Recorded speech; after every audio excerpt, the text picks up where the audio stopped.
Bueno, vamos a entrar despacio. Gracias.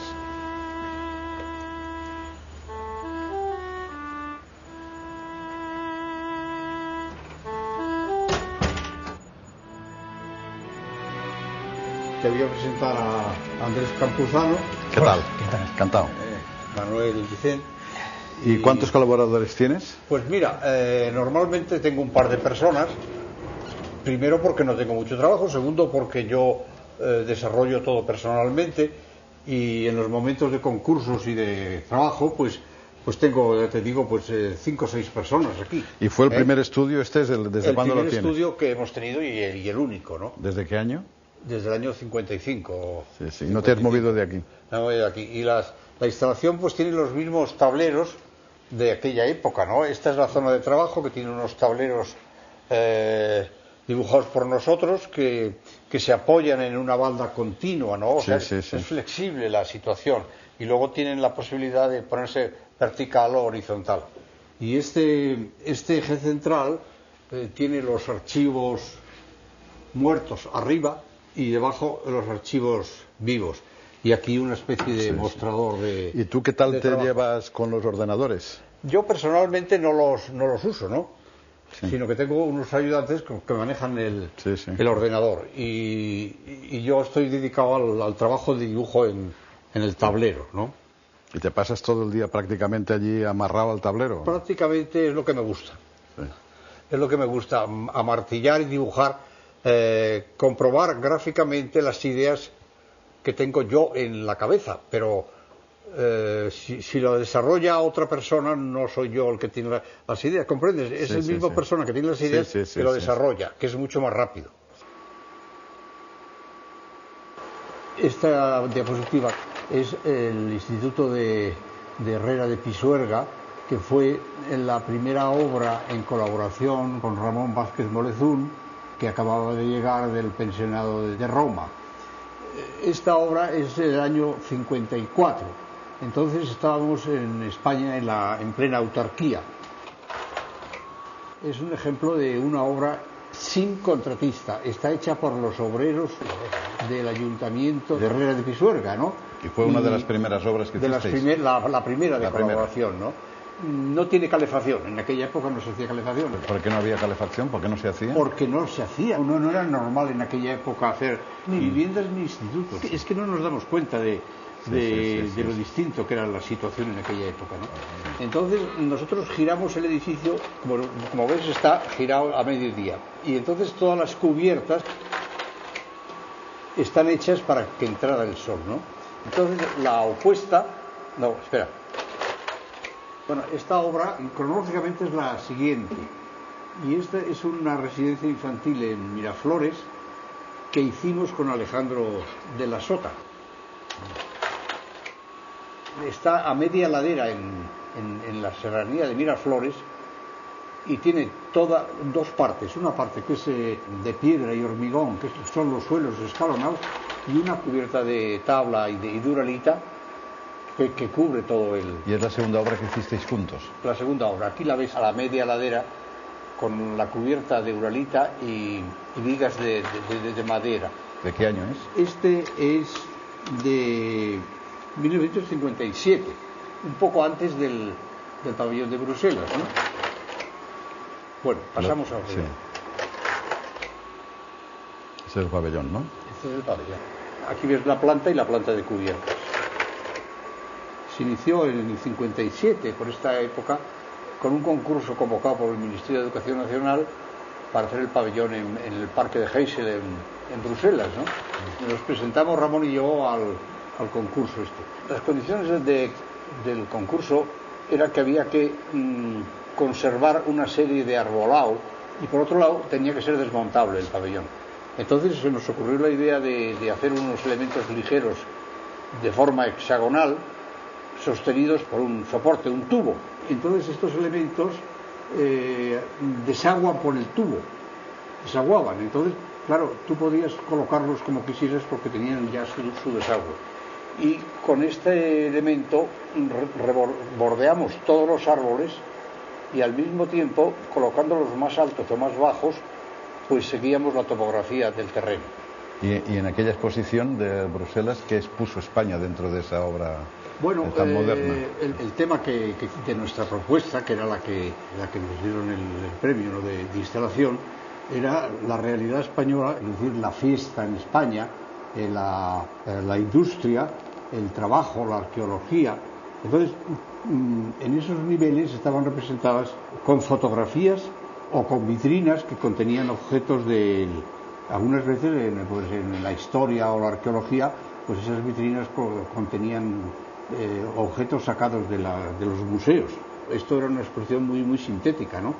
Y la gente, como he dicho antes, pues esperaba ver un edificio barroco, español, clásico, y cuando vio este edificio, pues claro, hubo bastantes protestas. En 1958, año de la Exposición Universal de Bruselas, este pabellón de los hexágonos, de José Antonio Corrales y Ramón Vázquez Molezzún, trató de imponer la modernidad en medio del marasmo del franquismo. Fue muy polémico. Sus formas, entonces muy avanzadas, tuvieron que albergar, no obstante, todos los iconos de una España de pandereta.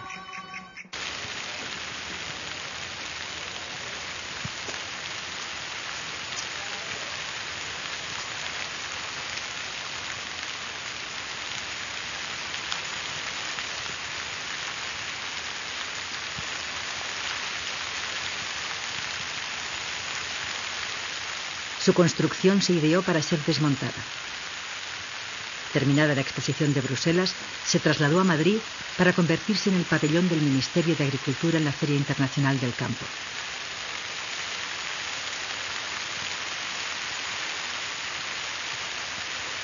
En esto quedaron los sueños de la unidad de destino en lo universal.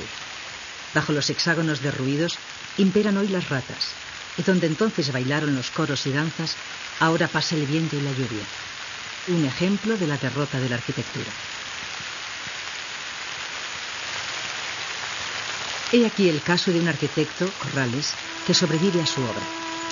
El abandono que ahora ésta soporta ha atravesado la dictadura y la democracia, de modo que su ruina actual sigue siendo algo más que una metáfora, porque no es el tiempo el que todo lo lleva a la catástrofe, sino el desinterés de una España anquilosada que en muchos aspectos todavía perdura.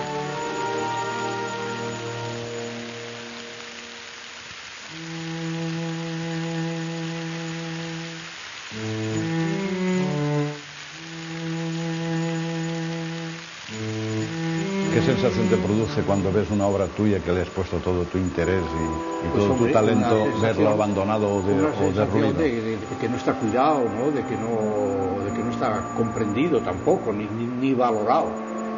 Incluso por los compañeros y todas estas cosas, pues nunca hay una acción de apoyo suficiente, ¿no? Corrales y Molezzún comenzaron a trabajar cercados por un ambiente cultural muy adverso para las ideas racionalistas y fueron de los primeros en romper ese cerco.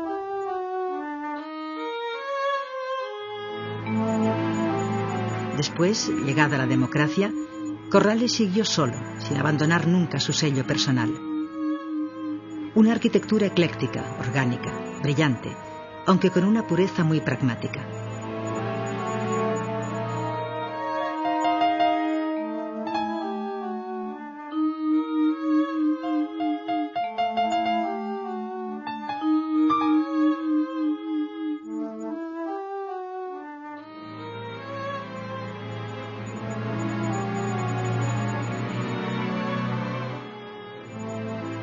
La Facultad de Informática de Málaga es la última obra construida de José Antonio Corrales. Desde 1958, en que se levantó el pabellón de los hexágonos, ha transcurrido una larga vida profesional en la que este arquitecto no ha dejado nunca de imponer, aun en los tiempos de penuria, salvaje especulación e incultura de un país aislado políticamente, una arquitectura limpia, internacional y llena de poder. En esta obra está el último ejemplo de su carácter, no solo profesional, sino también humano.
Pasamos a una obra del año 66, que es la casa de Jesús Ugarte en Puerta Hierro, que esta zona de aquí delante es la llegada. Entonces, para separarnos del tránsito y del ruido, llevamos la casa al norte, y entre la casa y la vía de rodada, como ves ahí hay dos patios, dos patios que no tienen tapia a la calle, sino que lo que tienen es una construcción elevada, son unos jardines elevados que la separan más todavía de la calle. La casa tiene unas cubiertas a dos aguas, está hecha con materiales muy buenos, te quiero decir que es de ladrillo de Gres de Segovia, y las cubiertas son de teja plana vidriada color berenjena, ¿no? O sea que es una cosa muy sólida la casa. Como ves, desde dentro del patio se ve cómo sube el jardín. En los años 60, para algunos próceres era un signo de alta distinción social y cultural habitar una casa firmada por Corrales y Molesun. La casa que esta pareja de arquitectos ideó para el constructor y mecenas Jesús Ugarte en Puerta de Hierro, en Madrid, está en los libros de arquitectura. Es una mansión construida hacia adentro, con patios interiores, con un idealismo árabe de aislamiento muy mediterráneo. Corrales y Molesun, lo mismo en esta casa como en otras de semejante naturaleza, siempre tenían en cuenta no solo las necesidades del cliente, sino su talante para adaptar las formas a su psicología.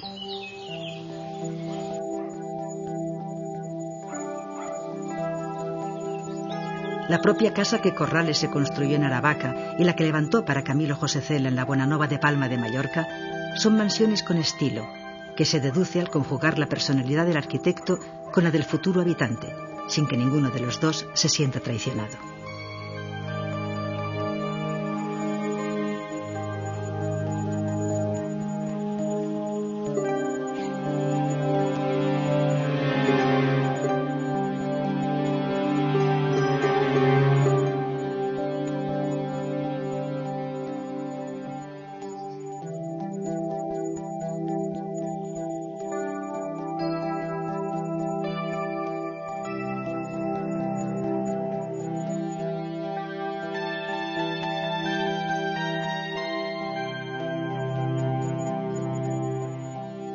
Esto que estamos viendo ahora aquí es la unidad vecinal del Viña, construida en el año 1964, en La Coruña. Realmente eran 2.000 viviendas repartidas en 5 unidades vecinales. Y sucede que a una idea que en su tiempo fue racional, se le superpone la vida de cada día, las pasiones anodinas, la angustia, el trabajo y los sueños derrotados. Y así se van erosionando las paredes, pasillos, corredores y patios que en su momento fueron levantados para albergar a una gente con la pretensión de que fuera feliz en medio de una arquitectura creada con un talento al servicio del bienestar social. Corrales ha vivido lo suficiente para contemplar cómo parte de su obra ha sido desmoronada por el tedio y la mediocridad. Pero este fracaso él lo vive con ironía muy sabia, con el escepticismo de quien no espera nada de nadie, sino de su propio esfuerzo para seguir luchando por sus ideas. En aquel momento estaban presentes las normas del movimiento moderno en urbanismo, es decir, que era un grupo de viviendas recorrido por una vía perimetral, y las unidades de vivienda tenían entrada por fondos de saco, y en el centro de todas las viviendas estaba el centro cívico. Claro, estos bloques lineales tienen que tener cada dos viviendas un ascensor y una escalera, normalmente. Claro, esto hoy día no está permitido, y luego la normativa también en aquella época era mucho más floja que en este momento. Estas viviendas tampoco tenían calefacción. ¿Se conservan bien todavía? No, en este momento yo acabo de mandar una carta a La Coruña, a las autoridades, pidiendo que se haga una reconstrucción arquitectónica, porque se han hecho una serie de reconstrucciones simplemente utilitarias, ¿no? Y porque no están bastante abandonadas, ¿no?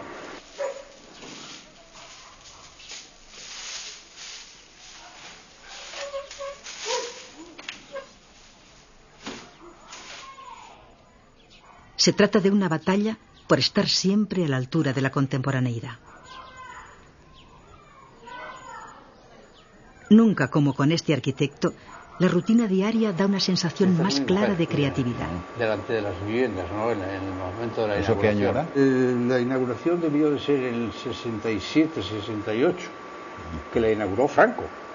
Estas viviendas, ¿no? Sí. Yo estaba muy viejo, con unas gafas de sol, iba por allí, por las galerías, me acuerdo. ¿Y hablaste con él? ¿Te dio la mano? ¿Te saludó? No me dio la mano, no. ¿Pero te presentaron a él o no? Yo creo que no me acuerdo de que me presentaron. Y claro, para la época en que se hacía la vivienda, pues eran unas viviendas muy nuevas, muy actuales, y que estas viviendas con la normativa que tenemos actualmente no se podrían hacer, ¿no? Es decir, que hoy tienes que tener ascensor tal, el garaje debajo del bloque, todo y está medido la profundidad del bloque, está medido la altura de los pisos. Es una especie de corsé la normativa actual, ¿no?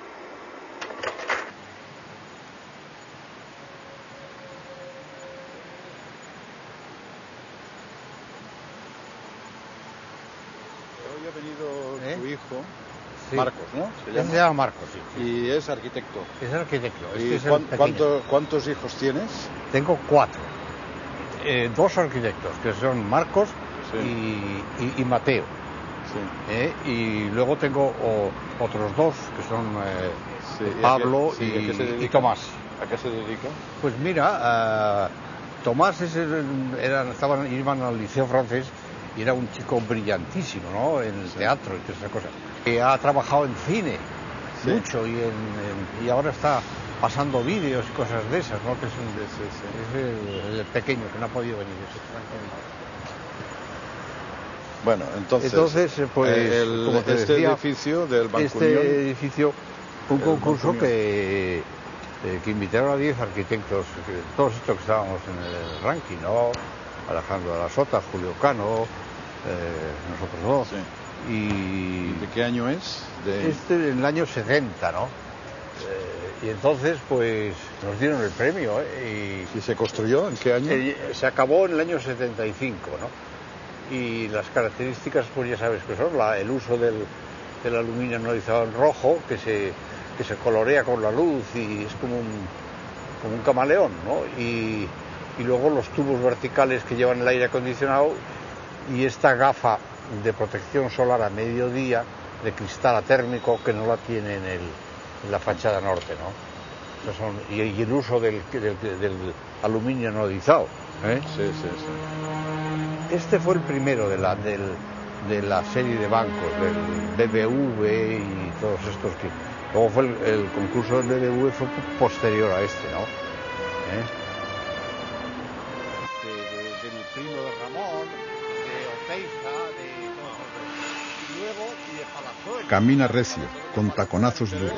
Aprieta los puños cuando quiere apoyar un argumento. A pesar de ese ímpetu vital, sus 80 años no le han dejado una sola arruga en el rostro, gobernado ahora por un apacible bigotillo blanco. Después de masticarla con una risita nerviosa, se come cualquier pasión y luego se le va siempre hacia adentro, pero al final suele asomar en el brillo de sus ojos acerados.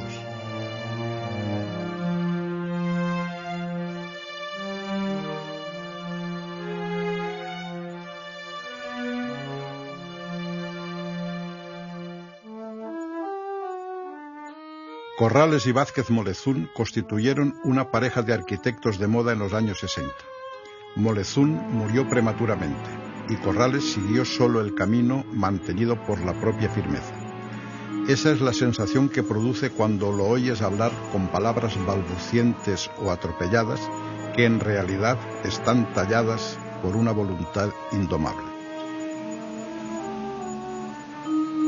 Ser joven consiste en gozar de una salud acomodada a la edad y tener proyectos.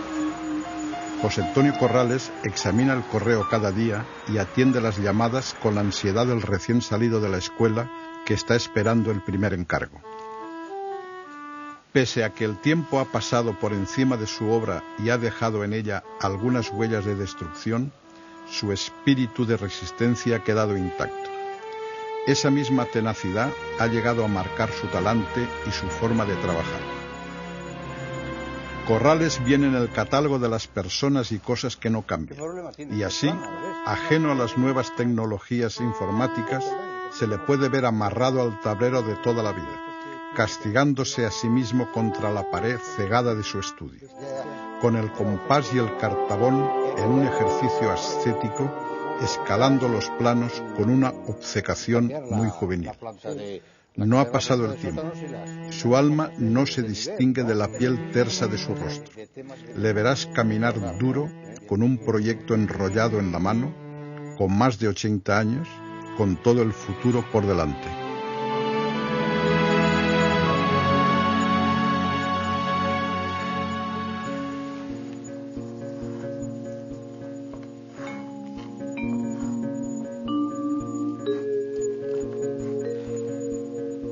Entrar en el estudio siempre a la hora exacta, saludar a los ayudantes, sentarse frente al tablero, trabajar poniendo siempre la mente en la misma dirección del compás y machacar los planos, y así entrar como un héroe anónimo en posesión de los trabajos y los días, y al final de cada jornada quedarse solo en el estudio, volver a casa y soñar que tal vez mañana llegará el encargo más importante de su vida: seguir trabajando, creando arquitectura.